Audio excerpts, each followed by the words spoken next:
வணக்கம் நண்பா, welcome to VJSK film. So இன்னைக்கு இந்த வீடியோ பார்க்க போகிறோம்னா, நம்ம தனுஷ் டேரக்டரில் அப்கம் ரிலீஸ் ஆகக்கூடிய ஒரு தமிழ் திரைப்படம் தான் ராயன். அண்ட் படத்துக்கான ஸ்டார் காஸ்ட் பார்த்தீங்கன்னா, நம்ம தனுஷ், செல்வராகவன், பிரகாஷ்ராஜ், சந்தீப் கிஷான், காளிதாஸ் சேராம் மற்றும் பல தமிழ் ஸ்டார் காஸ்ட் நடிச்சிருக்காங்க. இந்த படத்துக்கு எதிர்பார்ப்பு ஃபேன்ஸ் பற்றி நிறைய சொல்லலாம். ரீசெண்டாக இந்த படத்துக்கான தேர்ட் சிங்கிள்கான சாங்ஸ் பண்ணாங்க, ராயன் ட்ரம்பிள்னு. அந்த சாங்குக்கு தரமாக இருக்கும், சூப்பராக சொல்லலாம், அந்த தரமாக பண்ணியிருக்காங்க.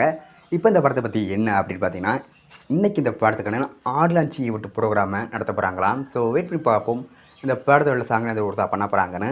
அண்ட் படத்தை இப்போ ஜூலை 26 தயார் பண்ண போகிறாங்களாம். அண்ட் படத்துக்கான ட்ரெய்லர் பார்த்தீங்கன்னா அப்படி கிடைச்சதும் நம்ம இதில் கன்ஃபார்ம் அப்டேட் பண்ணுறேன். அண்ட் வீடியோ பிடிச்சிருந்தா லைக் பண்ணுங்க, கமெண்ட் பண்ணுங்க, ஷேர் பண்ணுங்கள். அண்ட் மறக்காம சப்ஸ்கிரைப் பண்ணிக்கோங்க. மீண்டும் இது போன்ற வீடியோவில் சந்திப்போம்.